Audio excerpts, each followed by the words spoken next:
Hi, I'm Josh Cadillac, and welcome to my podcast, Know Your Shit. I've been blessed to see great success, as well as seeing the bottom up close and personal in 2008. And if there's one lesson I've learned, is that if you want to have success and differentiate yourself from everyone else out there, you need to know your shit. As a successful real estate and crypto investor and an educator, it drives me insane that people do not immerse themselves in their craft. Everyone is so busy advertising and testing new sales techniques, they forget the most important thing, the product. Here I want to talk to the folks that got this right, the most successful people in the world in every industry. Bring them to you and find out what they learned in their business that made it great. When you're listening to my podcast, you will know for sure that the topics and experts we have on have one thing in common. They know their shit. Hello, everybody, and welcome to Know Your Shit podcast, where our knowledge and pride in what we do drives us to be excellent. My name is Josh Cadillac, and I'll be in the driver's seat for today's show as we strive to learn how to stop doing deals and start closing for life. We have a great show for you today, and without further ado, let me introduce our amazing guest, Mr. Mike Walker. Mike, thank you so much for being with us today. Hey, Josh, thanks for having me, man. Really excited. Always a fun topic, and can't wait to hear your mindset today. Mike is, folks, does some of what I do. He's a professional speaker. He speaks all over the place. Mike, why don't you go ahead and tell people what it is you do? I mean, just describing you as a speaker, I know doesn't do you justice. No, that's okay. I've been a negotiation coach and negotiation professional for 15 years, but a backdrop of that is I've also been in real estate for over 20. So I spend most of my year on the topic of human behavior and talking about how people tick and what makes us work.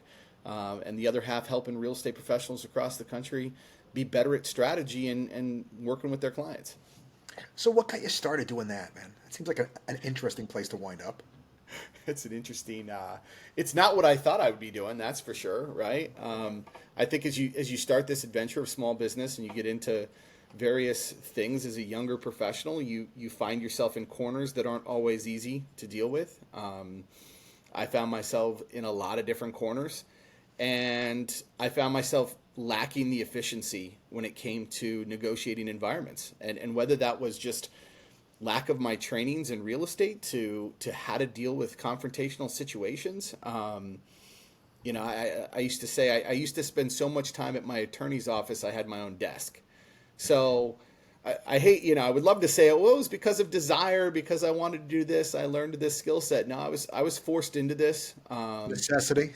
Yeah, necessity, and I had a great mentor who was my legal mentor at the time, who also was teaching and talking on this topic, and he was the individual who originally kind of just pushed me into this atmosphere. And so as I studied it, I loved it. I loved the human behavior of it, and I found I had a knack for teaching other people this particular element. So cool. Where do you think the success in this came from for you? I think I break that up into three different components. I think that being in love with teaching people, right, and like just sharing stories and being a storyteller contributes to a lot of success for any speaker or trainer, right? Sure. I think that deal acquisition, not only was I a real estate agent, I got into real estate investments really early. So going through the repetition of hundreds of properties and acquisitions and things of that nature drums down that almost bartering sense in your mind all the time. Sure. So finding and being able to reflect on what worked and what didn't work. But I think as a speaker, it was really finding what people, forget the strategy for a minute, right? Forget the glamour around tactics and things of that nature. It was getting down to the emotional aspects of like what people find in conflict and what they want to hear about. And I hate to say it, but like love and compassion, right? Like, sure. I think that just being very connected to wanting to help people and find that sensitive space of where people really negotiate from is what makes me different than just someone who's, throwing out strategy or talking about tactical advantages. Right. There's almost an empathy to it of figuring out what it is that they need to hear, what it is they need to feel in order to get out of this negotiation, what they need to get us to the result that we want, if you will. Yeah, 100%. 100% agree with that. The human touch, right? Yeah. Well, I mean, at the end of the day, that's really what it is, right? We're dealing with human beings, and it's figuring out how best and most effectively to do this and meet them where they're at. So, good stuff, man. What do you like best about what you do, Mike? The diversity I think is probably for someone who's been a serial entrepreneur. I love starting things, I love new ideas, and so I think the aspect of always having new audiences, new brokerages, new marketplaces. I've taught real estate now in about 31 different states across the U.S., and I think that just while there is some monotony to our business, and there's always things that apply to every market. Every market's got its own like little challenges, and every person's got it. So I think it's probably similar to what agents love about working with various clients is that it's just always new, and so it always feels like there's a new challenge every day. I think that's what I love the most about it is just something new to fix all the time. Something new and crazy is going to happen, and we're going to be in damage control mode before it's all done. Probably. Sure. No, it's a true thing. If you think you've seen it all, just come back to work tomorrow and see what That's happens. right. That's right. New scenario. So, New scenario. absolutely. What do you think makes you good at this? I don't care what people think. Like I'm not reserved based on social implications or what I think people want to hear, and I think that there's a part of just the rawness in that helps me connect with people because I don't always say the most politically correct thing. I don't always bring things in a tone of voice that is empathetic. Yep. I tend to just kind of shoot people straight. And I feel like that honesty and really my ability to share my failures, my vulnerabilities to say, listen, I'm an open book. These are the things that I was terrible at or that I'm still terrible at. I think allows me to really then, focus on the things that I'm great at, and people buy into that because of the vulnerability side. So, Sure. as a speaker, who knows, right? Like, who knows what the chatter is when we leave the stage? But, I feel connected to my audience the most when I'm the most vulnerable. Sure. No, you let them know that they're not alone in the situation they find themselves in. I mean, so often the people that we have are in some way, maybe not totally, but in some way lost and looking for answers.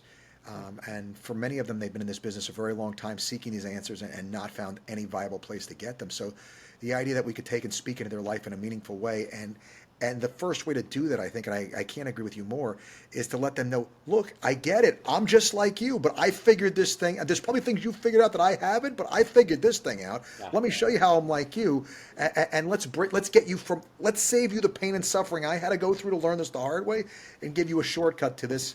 And what you do with it after that, that's up to you.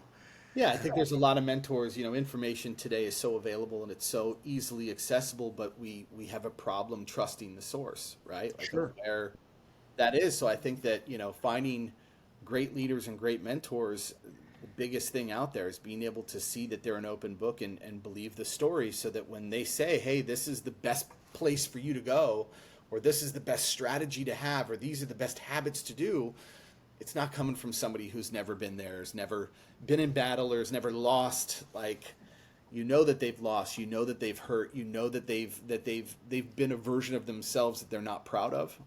Sure. And so you just trust that information more. And I think that's a big part of how we act as humans. Absolutely. No, you want to learn combat from a combat veteran, not from somebody that's read a textbook. Agreed. And that's, I think, the place. If I could pick the place in my teaching method, I know from hanging out with you and talking to you, where you kind of live is kind of bridging that gap. There's so many ivory tower professionals out there, and really giving them the hey, look, I've been in the blood and guts up to my eyeballs too. I know exactly what you're going through, and let's be very real about how much this sucks and how to get you through it, Yeah, exactly. as opposed to something where like immediately they know this is out of a textbook, and there's just a tremendous amount more credibility that can be found that way. I totally agree with that. All right, let's do a little bit of a turn here. I love to know your take on this. What do you see as the opportunity in the market today? I think if you would have asked me this 30 days ago, it would have been a completely different, different story or different, different answer. But I see an incredible opportunity for agents that grind. Like the work ethic right now. I mean, there are a lot of people starting to say, okay, well, what am I going to do? Right. And Sure. they're looking for places sometimes to blame. They're looking for, well, it's this. I think there's a huge opportunity to just grind right now. And not just work to work, but Mm. to work to find yourself a good portion of your marketplace, like to actually carve out a real name for yourself right now. If I look at, what you and I went through in 2006, 7, 8, when the market kind of flipped upside down and people went array and things changed and people got in the business, out of the business. There's some grinders that made a name for themselves there. And Yeah. I think that same opportunity as we go into 2024 is there. I think that there's some major changes with the way that this business has been worked, whether we look at compensation, commissions, et cetera, that people are going to demand a different kind of response to start with. Like, you got to know your stuff now. The day of just having the relationship, I think is fastly fleeting us from an aspect of what really matters. And I think that now it's going to require more. You're going to have the intelligence. You're going to have the knowledge. You're going to have the answers, and you're going to have to be able to grind to show that what you're advising your clients of, that it's the responsible direction. But if you can do that, I think you are going to be one of few. And I think Yeah. that's really going to make a huge difference for people right now. I couldn't agree with that more. I mean, the thing that I teach agents all the time that they're shocked to hear, but when they think about it, they know it's true, is that rapport building, making a friend, is an emotionally manipulative technique, negotiation technique. If I was teaching you to sell used cars, I'd tell you to go in there and be their buddy because they're more likely to buy from you that way. Totally. And it's the low hanging fruit, and it requires you to have no mastery whatsoever. It just requires you to take and follow a handful of cookie cutter steps Yep. to try to get people like you. But that is the worst reason in the world for anybody to buy from you. Right. And so for agents to take and stop trying to fake, trying to hack their way to getting customers to work with them, and to take and do the ultimate thing that they can do to get away from that. Just be the goods. Just know what the hell you're talking about. Just actually make a compelling case for why you're asking them to do. Showing them why you're asking them to do is not in your best interest, it's in their best interest. Right. Show them that you can look out for them. Well, gee, if you could do that, now you've actually done something that the customer feels is difficult to replace in the marketplace. They can't go get the agent next door to do the exact same thing because that other agent is trying to be their buddy, right? It's not saying you can't be their friend. I'm not saying you want customers to hate your guts.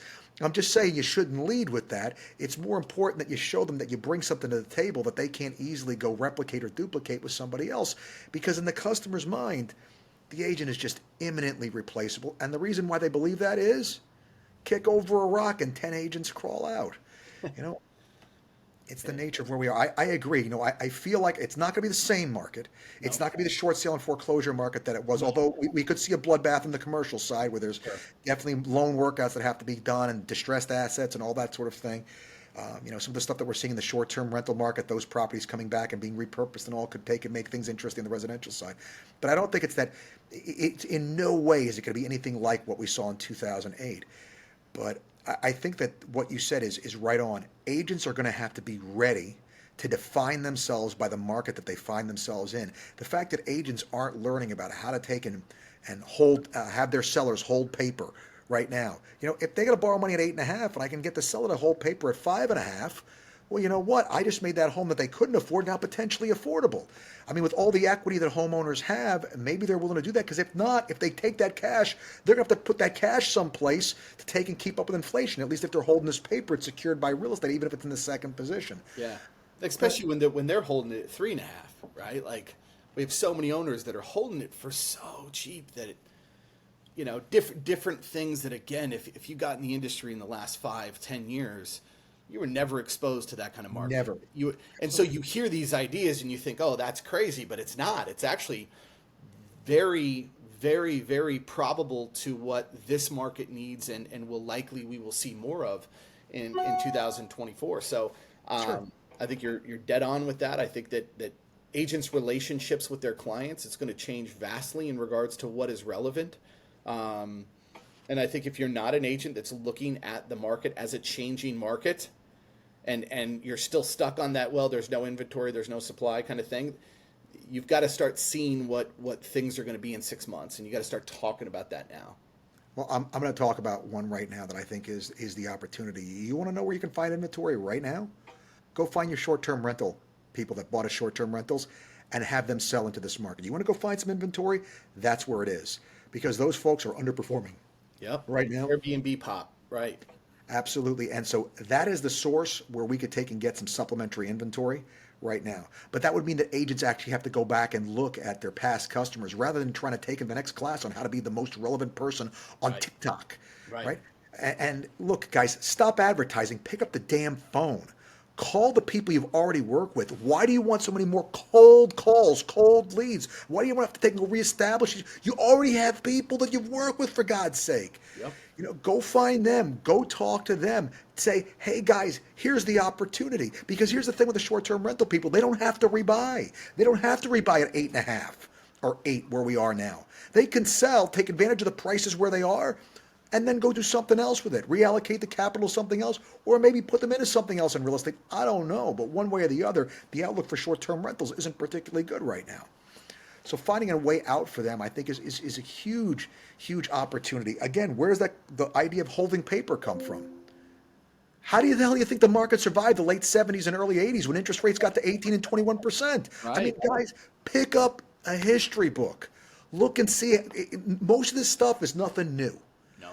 Most of it is just seeing how people kept real estate alive and survived the last time. And what you could do is you could wait for the classes to come out. You could wait for the ivory tower folks to pick it up and start teaching it, or you could start educating yourself on what went on before and how to position yourself now in this market. Well, I That's think that's the next class, Mark, right there. I Holding love it. paper. Well, and that's the distinguishment, right? Like people, I think people think that clients aren't open to these types of options, and what they aren't open to are options that they find conducive to conflict and that are confusing or complex. The first time someone starts to show them this is actually how it's done and this is how simple it is, then all of a sudden I'm open to the idea, right? Like think about even when 100% came out, when FHA wasn't the only loan out there for people, they were like, oh, I don't know about this. The minute you could describe it, people wanted to move. People Yep. were like, I'm comfortable with it. So the more we can actually relate to the consumer in a very simplistic manner and show them these options, that they're real options,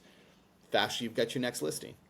I feel like it's the Wayne Gretzky quote all over again. You miss 100% of the shots you don't take. Yep. You don't get the customer wants to talk about it. How are you going to know unless you talk to him about it? Let him tell you no, right?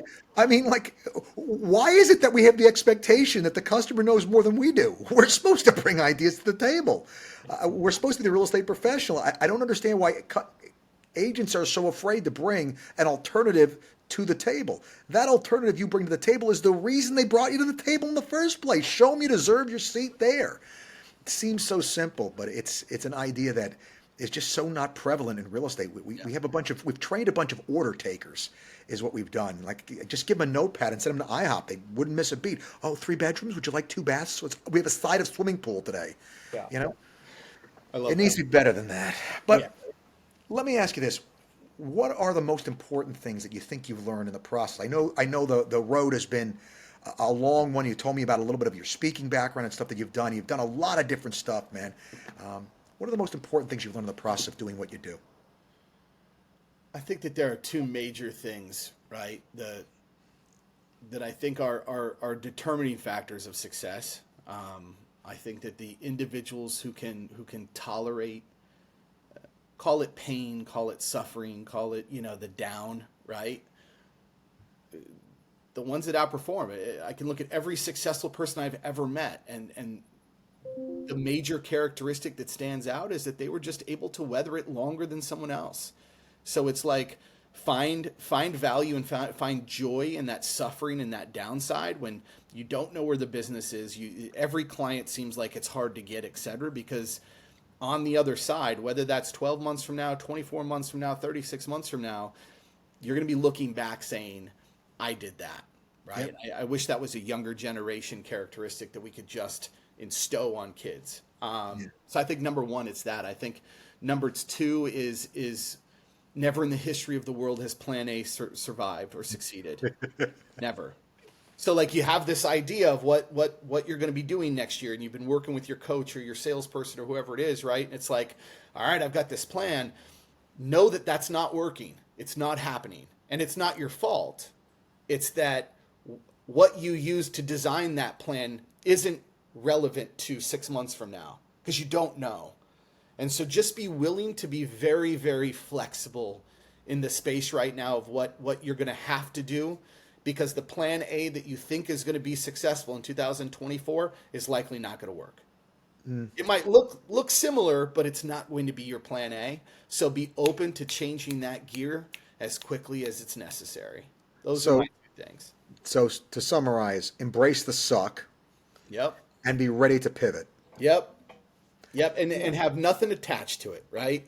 That's Have it. nothing attached to that pivot. Don't look at the self-explaining element of why you had to pivot or what people are going to think because you pivoted. You might be completely 100% down with whatever you're saying this afternoon, and tomorrow morning you're like, I got to say something else, and I've got to take a different position because that's what it requires. And if you're able to just drop the ego around that, you're going to be moving in the right direction. Absolutely. When we're hanging on to other stuff, when we're making decisions because of other stuff other than it being the best decision at this time, we're wasting our time and we're putting ourselves in a position that compromises our own integrity, really. Yep. It's far from the best, right? And at the end of the day, we're trying to live the best possible life and accomplish the best that we possibly can. We're trying to figure out what we're capable of. And I love that idea of just embracing the suck, because that's the only way to really take and figure out what you're capable of. It never feels good to grow. It feels good after you've grown, looking back. You know, you work out, but it hurt along the way. But in the mirror, 6 months later, you're glad you did the work, right? Yeah. It's being willing to take and make that investment in yourself today, and embrace that pain so that you can take and be that future version of yourself that you like and respect even better than you do the person that you're working with today. It makes success sweeter. I mean, think about when we were kids, we Does. tried out for teams, and it's like, if I would have made every single team I ever tried out for, I don't know that I'd ever have a work ethic. Like being cut was the best thing a coach ever did for me. They're like, hey, you're not Not at this good. level, Yeah. right? It also tells you if you're succeeding at everything that you're not swinging high enough, right? Yeah. Like go to the point where like you are failing constantly, where you're like, okay, because then when you succeed, it's like, wow, this is wild. Yeah. This is I could amazing. celebrate this. I earned So, this. yeah, I mean, if the comfort of success is I think one of the most limiting things any professional can do out there is they're like, oh, I'm fine where I'm at. That is the statement of near death to me. Like that is the statement of, hey, you will be out of business next year, because if you're comfortable with where you're at right this second, oh, I've got enough clients, you will be out of business next year. Yeah. So You need to be scared. you When need you to be a feel little that way, scared. Yep. that's what needs to scare you. Yep. Discomfort shouldn't scare you. Comfort should scare you. Yeah. Because there are people coming after those clients who are discomfort and who want more and who are going to give them more. So we've always got to be in that state, especially in a transitional market like this. Absolutely. What do you think, Mike, makes you passionate about what you do, bud? You know, I used to say the people, and I think it's a normal, acceptable social response, but I also think it's bullshit, right? Like finding people and helping them with value is great, but I think that it's I'm discovering stuff about myself every day, Sure. because when I reflect and when I'm able to come to, some sort of situation or strategy that's helpful to somebody, it's only because I was able to find a strategy that helped me. So I think there's a self-gratifying aspect of coaching and speaking where we are only effective to the level in which the work that we've grown or done for ourselves, right? Yeah. So I think one of the most satisfying things about everything that I've done is just how much growth I've had to go through in order to be successful at what I do. Sure.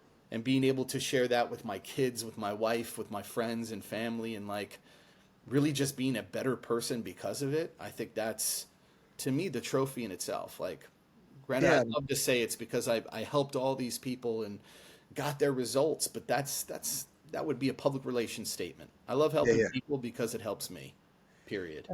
No. The idea of ethics has always been it's the study of how to live a life that you can be proud of and enjoy that you've lived. There's nothing wrong with doing the right thing, even if it is to benefit yourself. If it's Self-serving, helping, right. if you can have the benefit of helping people and at the same time it helps you, that's the perfect mix right there. Doing the right thing doesn't always have to be painful, right? It can have an ancillary benefit Right. of helping you. And I agree with that, man. I mean, I know And I love like the process of writing a new class as the ideas Mhm. sort of coalesce in your head, and now you just have this better understanding of this whole concept and idea that you're trying to work your way through because of the conversations, and it winds up being the conversations after classes, and talking with people and trying to take and figure out how to get from here to there. But once it's done, the version of it you have for yourself is just so much more clear, and you have such a better path going forward. It's tremendously rewarding. I totally get what you're saying there. Yep. It's good stuff. All right, let's try this. Try this on for size. What are you most proud of in business that you've accomplished? Ooh. Ooh. Um, I think ooh, I don't know that I've ever been asked that before. That's a great question, Josh. I'd say You try not to talk. there are two standouts in my mind, right? Okay. One that I can sit here as a 43-year-old who is self-employed and say that I'm still self-employed, right? Okay. To say that, hey, over the last 20 plus years, I have endured to the point where I haven't said, I that's it, quit. Yeah. I'm out. I would also say that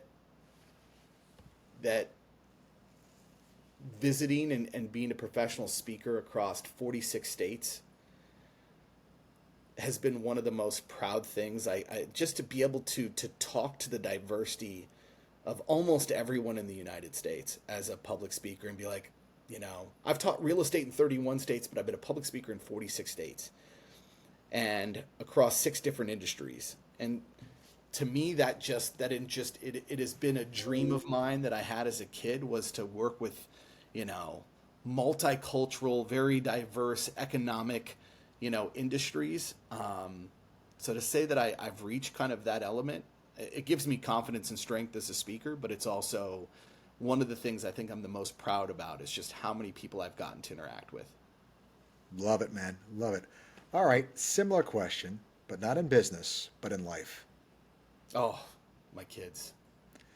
Like Having talked to you, I was pretty certain that was going to be the answer, but I wanted to give you a chance to say it. my kids. I mean, we can talk about all the things we embrace and battle as people, but having little humans that are intelligent and creative and inquisitive and good kind kids, um, that's by far hands down. It trumps anything professionally I've ever done. Right? Like Love it. I love being a girl dad. Love it.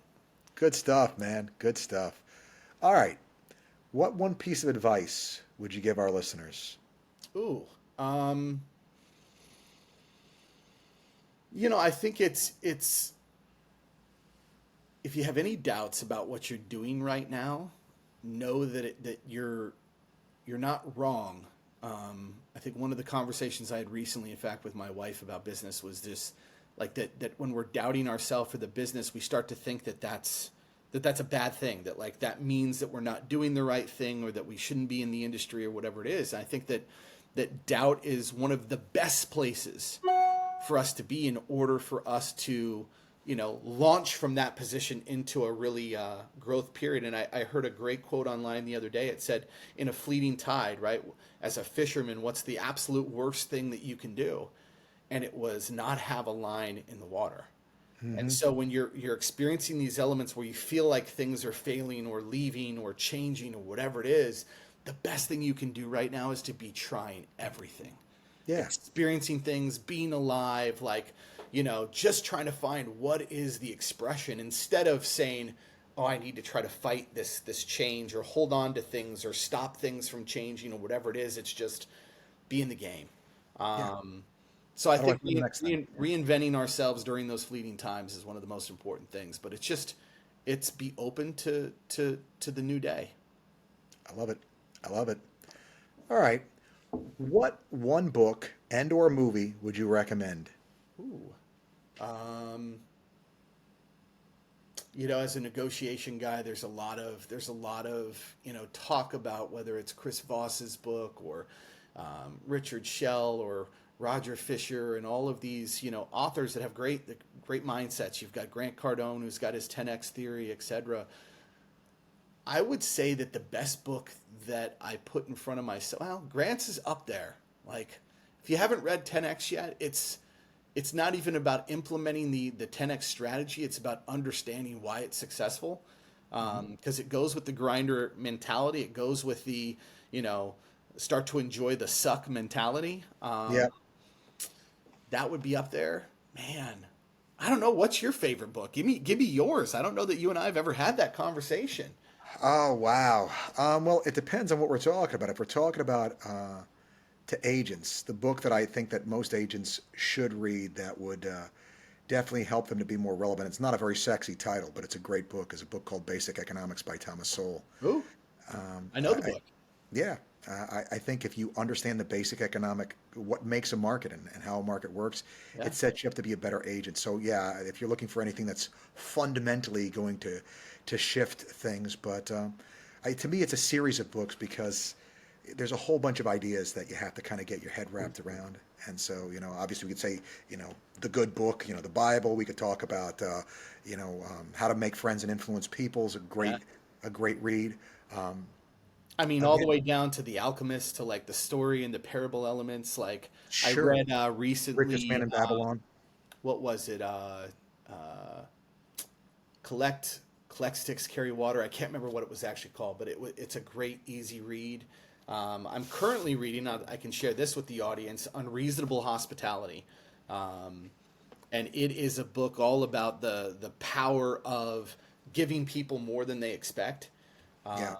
And it's, I think for me, I'm constantly always looking for what does the environment need right now, and what do I Mhm. think the superpower is going to be for 2024. And I think right now it's giving people more than they expect.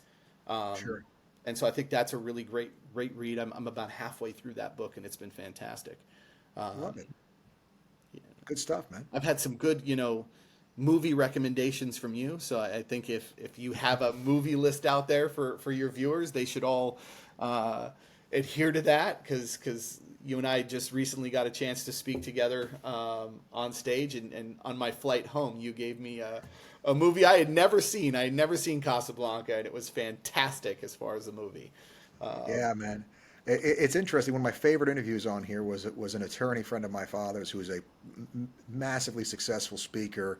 I mean, the guy just, I want to grow up to be this guy, right? okay. And so I was expecting this like really high end book recommendation, and his recommendation was see The Godfather. And I'm like, I didn't see that coming, but I know he loved. Since I was a kid, I remembered he loved that movie. And if you want about a movie about negotiation and about so many, it's just so well acted and so well done, so much good stuff in there. Yeah, good stuff. And it was chop wood, carry water, by the way. Chop wood, carry If water. you want to be a grinder, if you want to learn that element, if you're like, hey, I hear these guys and I want more of that for my next year, chop wood, carry water, chop wood. It's one of the two. I don't know the direction It's of one way or the other. It sounds like chop wood, carry it. water It's flows a little better. fantastic on the patience of effort, and the patience of craft, and the patience of hard work, and just what that means to the science of you as a human being. Um, There's a pride. There's a pride to that too. there is. There's a pride to knowing that you did the hard thing that needed to be done and you did it well. You Yeah. could have gotten by with less, but you did it a certain way because that's the way you do it. It's a samurai science book, Yeah, like that kind of element of like old world philosophy of skills and manifestation, and journey line. It's got a great story element in it. So love that. Always love a book that's got a good story going yeah. through it. All right, Mike. I know you're a busy guy. I know you got a lot on the plate. I just talking with you. I know there's got to be something. What is next for you? What's the next thing you're working on? I've got a lot of collaborations in the fire right now. So a lot of new programs on the coaching front, ramping up a new negotiation program that's out there. Um, and even just helping my wife pivot a little bit from her sales business, and look at more of kind of like a networking professional kind of group that we're rolling out. So this year is all about strategic relationships for me. I think that one of the best things that we can learn in success is just that our network and the people that we're around are so correlative to the success that we have, that my next year is a lot about strategic relationships, and putting myself to a test on how well I can put people in the right chair to perform collectively. Mm, those are some of the projects that I'm taking on for this year. It's more for me about what habits am I, trying to take on versus like the little goal, but it's Yeah, doing that, and it's practicing more consistency with my health. Like yeah. just plain and simple, getting to the gym when I say I'm going to get there, eating the food that I say I'm going to eat, and it starts with the things that I put into my brain and body. Uh, so it's following those pathways this year. Yep. Setting out what we're going to do and then actually doing it and Yep, showing ourselves with a person that does what they say they're going to do. that's right. I'm a huge believer in that, defining us to us, showing us, because, when you start to keep your word to yourself with what you tell yourself you're going to do, you then know. And I know this helps in negotiation as well. You know the person speaking is a person of integrity, what they say they do. And it gives you the unspoken portion of negotiation, that tonality, that body language, then that consistency is right in line, because you know the person speaking, what they say they do. Yep. And when you know that about yourself, it's so much easier to get people. I know from the listing side of the business, it's so much easier to get that listing paperwork signed when you start winning more of those battles as you go forward. So, man, that's awesome stuff. Yeah. Big believer in When that. you don't believe it yourself, there's no way you can convince other people to believe it. Like It's really hard. it It's really much is. harder. Like it's really they know, they can feel it, they can sense it when you're like, yeah, yeah, we're gonna get this done. Yeah. Um, so great stuff. Great stuff. All right, let me ask last couple of questions here. Okay. What do you do to unwind? Um, as weird as it sounds, either A, uh, listen to music. So I'm a vibrations guy, right? That always clears my head, kind of puts me in a different in a different mood. But I like to design revenue businesses Okay.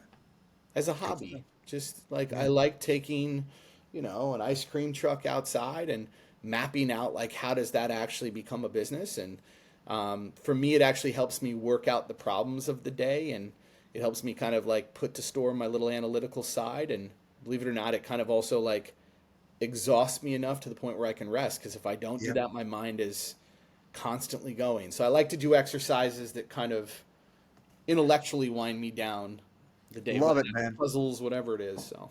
Love it. Mine is board games for the very same reason. Oh yeah. Because I can take and solve these mechanical problems of what's the most Yes. efficient, effective way to squeeze this out. And there's the competitive aspect, but at the end of the day, unlike all the other stuff in my life, where like if I screw up, I don't have payroll at the end of the week. If I Totally. screw this up, I lose the game. Who Right. cares? So I'm playing kind of with the house's money. But I like that. yeah, my ex-wife years ago introduced me to board games, and it has been a love affair ever since. I was like, where have these things been? Because Yeah. Monopoly and stuff like that. Monopoly's okay, but who wants 4 hours of attrition? Um, I Four want. hours of monopolizing everyone else. Yeah, no, absolutely. And there's so much of it is how you roll and where you Yeah. wind up, and Yeah. working out these deals. You only have two things: you have money or you have property. Nobody Right. wants to get rid of either. There's got to be a better way. And so, yeah, that was. I got introduced to Settlers of Catan, and it was over Ooh, with for my team. I saw Yeah. that actually. Okay. I Oh, like it. you'll I've love never it for played it, negotiate. but Oh man, so it's like Monopoly in that there's like a real estate component that mhm. you're trying to get your area kind of carved out. But instead of two resources, there's five, and actually there's cards too, which could maybe be a six resource. But hey, look, you need wheat. I've got wheat. You got sheep. I need sheep. Let's take and figure out how we can make this go. And so the negotiations are a lot more collaborative. There's a lot more ways to get stuff done, Yeah.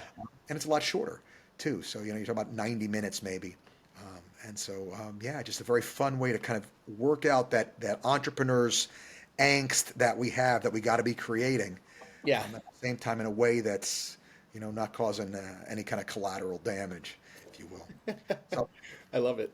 last question, Mike. Where can folks find you? Super easy. They can find me either on Instagram, the Coach Mike underscore, on Facebook, Mike Walker, but also the Coach Mike underscore. That is pretty much my handle on all social media. Or I always just tell people just email me, and that's Mike at academy8.com. That is my training platform. They can go to academy8.com as my website, but those are the two most efficient places to follow me, hear from me, talk with me, chat with me, hire me, all those things. Awesome. So super simple. Keep it simple, stupid. I am a big fan of that because it is very easy for it to get complicated real quick if you let it. Yep, Good absolutely. stuff, Mike. Mike, thanks for your time, bud. Thanks Hey, for hanging thank you out for with having us me on here. here. Really appreciate it. Always fun to hear and follow what you're saying. So, again, thanks for the opportunity. Yeah, man, it was 100% our pleasure. All right, everybody, till next time, we'll see you on the Know Your Shit podcast. Reminding you, pick up your copy of Clothes for Life. It's out now. It's even on audiobook. And guys, let's do it. Let's chase it. Let's go out there and make it happen. Let's start closing customers for life so we can build a business that perpetuates itself, that grows, so that we can get the success that we work so hard to try to get.